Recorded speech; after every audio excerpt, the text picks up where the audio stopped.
Saya ingin berkongsi kepada masyarakat Islam di luar sana. Ini adalah antara hasil yang dikeluarkan oleh Pergas tentang kesederhanaan dalam Islam. Ini lama sudah dikeluarkan oleh Pergas sebelum isu GI. Sebelum isu GI ini terjadi, kita dah bincang dah di peringkat masyayikh tentang macam mana mengenai masalah ini. Kemudian barulah datangnya undangan daripada ataupun datangnya pihak government, iaitu pihak security, tanya kita sama ada kita boleh kembangkan bantuan ini pada masalah GI yang pada ketika itu pun sedang berlaku. Dan antara perkara yang lebih mendorong kita untuk membantu bila pihak ISD menyatakan mereka ada semua keperluan. Psikologis ada, kaunseling ada, semua ada. Yang mereka tak ada agama.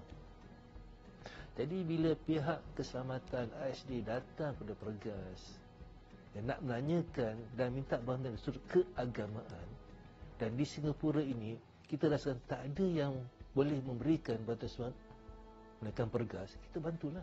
Atas dasar apa? Pergas adalah ulama, Pergas adalah asatizah, Pergas adalah orang yang ahli dalam bidang keagamaan selain daripada MUIS.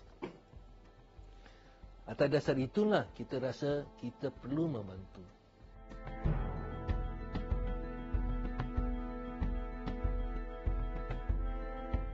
Terorisme tu kalau kita istilahkan satu pelampauan, satu pengganasan.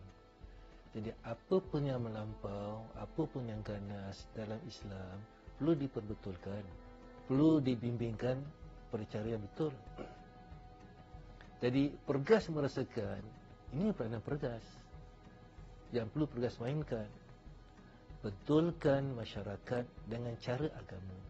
Kita perlukan pengertian agama untuk menyingkirkan sesuatu yang bukan daripada agama.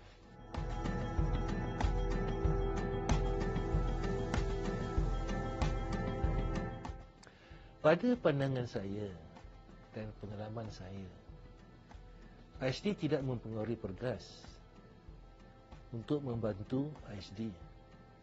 Tapi kita sendiri tergerak nak melakukan kerana diperlukan kita melakukan demikian. Mereka datang keterangkan ini keadaan yang berlaku, ini masalah yang mereka hadapi, dan mereka tak ada benda yang perlu nak digunakan untuk mengatasi masalah tersebut. Apa benda yang mereka tak ada? Agama. Kalau kita tak bagi dari sudut agama, salah. Kita ada makanan, kita ada minuman, orang datang minta makanan, orang lapar, orang dahaga datang minta makanan, tapi kita tak bagi, salah. Dalam hadis ada menceritakan bagaimana seorang perempuan pelacur diampunkan dosanya oleh Allah SWT kerana dia beri minum kepada anjing yang haus. Kalau dalam hadis menyatakan anjing yang haus perlukan beri minum, apa tu manusia pula yang perlukan bantuan? Apa pula manusia itu adalah pihak pemerintah yang memerintah negara yang kita tinggal dalam negara tersebut. Dalam hal ini kita berikan bantuan kepada pemerintah dan kita dapat bertemu dengan para tahanan dan dapat konseling mereka, dapat memperbaiki keadaan mereka. Kalau kita tak bekerjasama dengan pihak pemerintah, macam mana kita boleh jumpa tahanan tersebut?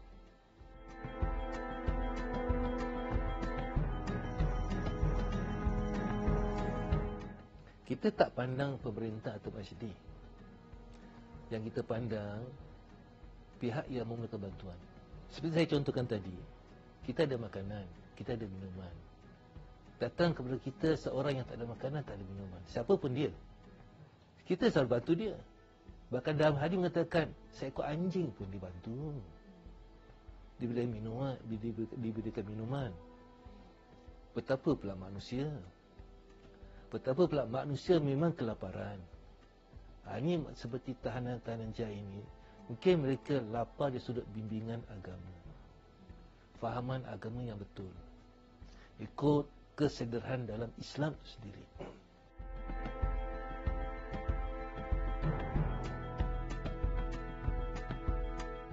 Memang kita dapat manfaat.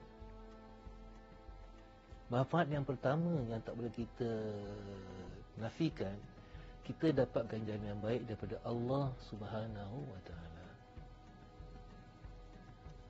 Itu manfaat yang kita idam-idamkan. Hati kita tenang, hidup kita tenang, ya, usaha kita jadi mudah, senang dan sebagainya. Ini orang tohmah kita dengan macam-macam tumahan. Tapi alhamdulillah, alhamdulillah, alhamdulillah. Kerana niat kita bersih, ya, kerana Allah SWT, semua tumahan tersebut dapat kita atasi, dapat kita hadapi dengan sikap yang baik juga. Manfaat yang lain, kita dapat mungkin kerjasama yang baik dengan pihak government. Kita senang berinteraksi dengan government. Government pernah berinteraksi dengan kita.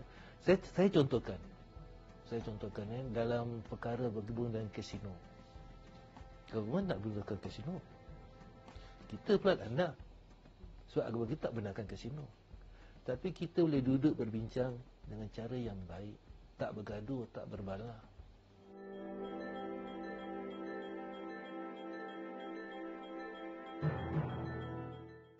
Kita lebih sebagai golongan agama, kita lebih memahami kesan keagamaan kalau kita menolaknya.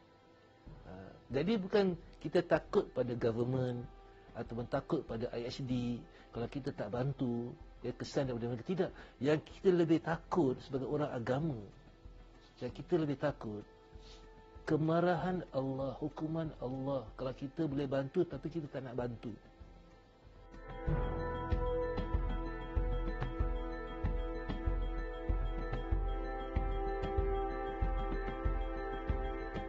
Kalau tanya semua anggota RRG,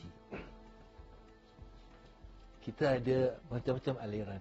Dalam RRG ada macam-macam. Ada Sufism, ada Salafi, ya kan? Ada apa lagi, ya? Macam-macam lah.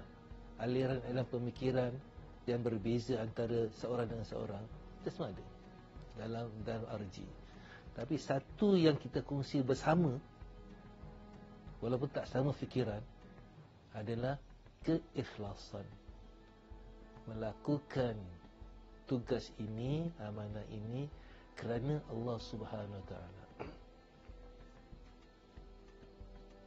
Bukan kerana sufinya, bukan kerana salafinya, bukan kerana izm-izmnya yang lain. Tidak. Bahkan kadang-kadang kita perlukan asatidz kita yang punya fahaman salafi untuk bantu tahanan yang ada faham salafi. Tapi salafi yang ada dalam RRG itu dia sederhana. Dia tidak menjurus pada pengganasan. Tapi dia juga adalah salafi. Sedangkan salafi yang ada pada JI, dia menjurus pada pengganasan. Jadi kita nak tunjukkan ada salafi yang tak ganas, ada salafi yang tidak menjadi teroris. Jadi kita sesuaikan. Bukan tak ada di kalangan anggota RRG yang sufi ada, yang sufi ada, yang salafi pun ada. Bahkan kadang-kadang kita perlukan yang salafi untuk mengenai masalah salafi di kalangan tahanan-tahanan JI.